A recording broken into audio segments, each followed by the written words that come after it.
Hello friends! Today let's unbox some new markers together.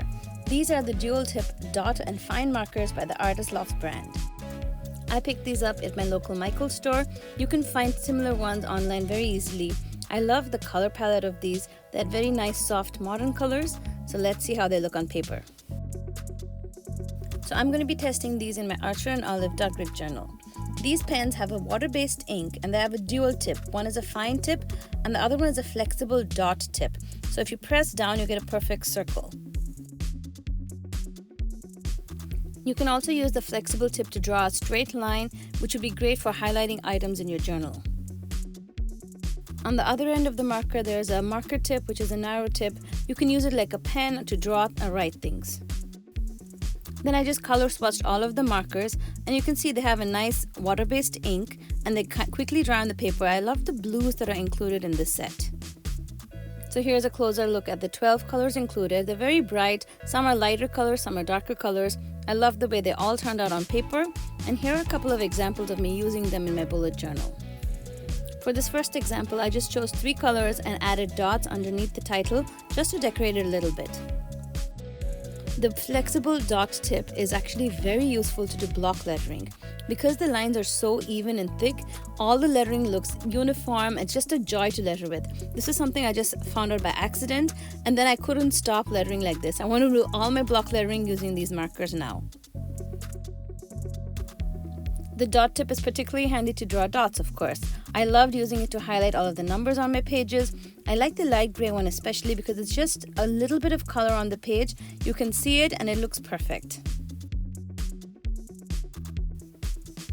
I also use these markers to kind of color in larger alphabets. Here I'm writing the number 2 and 3, and I first added the outline with the marker, and you can see how nice and thick it is. Then I just flooded the inside with color, and I really love this pink. I loved all the colors in the set actually, and you can easily color in larger numbers to get that bold effect. And here is an idea for an easy, mindless page, just adding color onto paper, no rules. All you need to do is pull out all of the colors of markers you have, draw lines of different lengths, go on repeating this to fill up the entire page. I like the way you get to distribute colors different places. You get to use all the colors of the marker set. It's just simply fun and relaxing because you can't go wrong. It's the simple joy of putting pen to paper, choosing your colors, having bright, vibrant colors just to make you happy. There's no other rhyme or reason for creating this page, and there aren't any rules. Like I said, just keep drawing lines. It doesn't matter if they're wonky, it doesn't matter if the lines overlap, it'll all work out in the end. Now, since these markers are water-based, I wanted to see what happens if you overlap the colors. So from my experience on this paper, what I realized was that the colors will overlap and create a new color, but the paper peels very easily. The water-based ink is actually pretty heavy, especially in some colors more than the others, like the darker blue and the yellow. You can see that it lays more ink on the paper, and because of that, the paper peels very easily. Also, in the areas where I overlap the color, you can see on the back side, there's so much ink that the paper starts warping.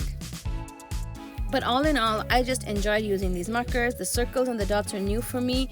I had so much fun creating a few bullet journal pages. You can stop by my blog smilingcolors.com to find more inspiration for journaling.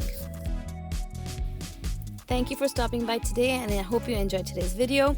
I'll leave you here with this colorful page, and I'll leave links in the description box for all the products that I've used today. If you've used a dot marker like this, let me know what your experience is in the comment sections below. I'll see you guys soon with another video. Till then, happy crafting!